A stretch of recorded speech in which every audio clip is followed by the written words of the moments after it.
बिस्मिल्लाहिर्रहमानिर्रहीम। मजीद सलवा अस्सलाम वालेकुम। उम्मीद है आप खुश होंगे, बखैरियत होंगे। स्टूडेंट्स, आज की वीडियो में हम मुरक्कब ताम और मुरक्कब नाक़िस में फ़र्क जानेंगे। हम ये जानेंगे कि मुरक्कब किसे कहते हैं। तो हम शुरू करते हैं कि दो या दो से ज़ायद अल्फाज के मजमूए को मुरक्कब कहते हैं जो एक से ज़ायद मायने बताए।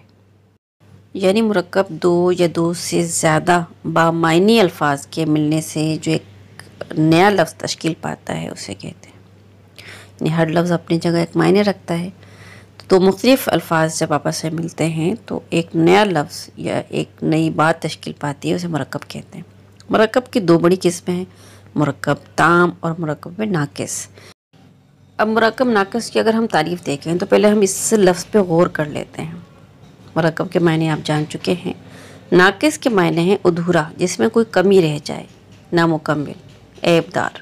ठीक है। अब मुरक्कब नाक़िस आपको समझ में आ जाना चाहिए कि ऐसा मुरक्कब जो अधूरा हो, जिसमें कुछ कमी हो। तो इसकी तारीफ़ इस तरह से होगी कि अल्फाज के मजमूए से सुनने वाले को पूरी बात समझ में ना आए। यानी ऐसा अल्फाज का मजमुआ जो कोई सुनने वालों को अपना पूरी मफ़हूम ना बता सके, जिससे उसको पूरी बात समझ में ना आ सके, तो उसको मुरक्कब नाक़िस कहते हैं। मुरक्कब नाक़िस को मुरक्कब गैर मुफीद भी कहते हैं।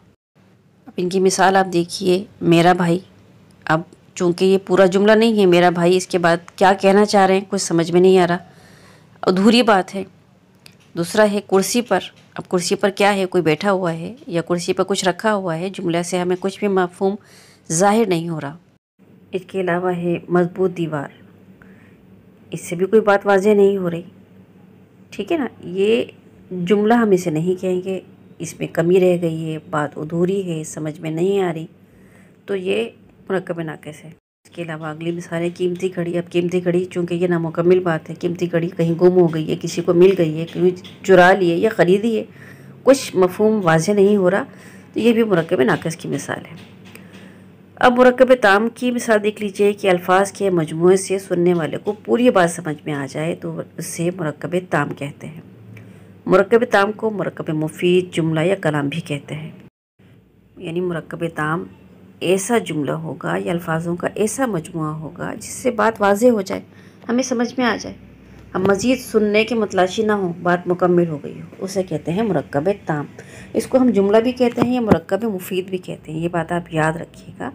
अब जुमला है वो मेरा भाई है, बात समझ में आ गई, मुकम्मिल एक जुमला है, कोई इसमें कमी नहीं है। अगला है कि ये कुर्सी बहुत मजबूत है।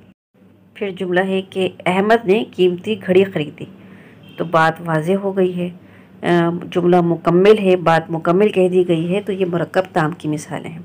उम्मीद है स्टूडेंट्स आपको ये तमाम समझ में आ गया होगा कि दोनों के दरमियान फ़र्क क्या है। एक दफ़ा फिर दोहरा देती हूँ। मुरक्कब नाक़िस का मतलब अल्फाज का ऐसा मजमुआ जिससे बात समझ में ना आए, अधूरी बात हो।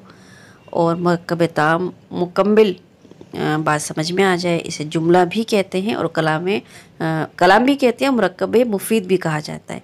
यानी अल्फाज का ऐसा मजमुआ जो सुनने के बाद बात मुकम्मिल हो जाए, बात समझ में आ जाए, कोई कमी ना रहे।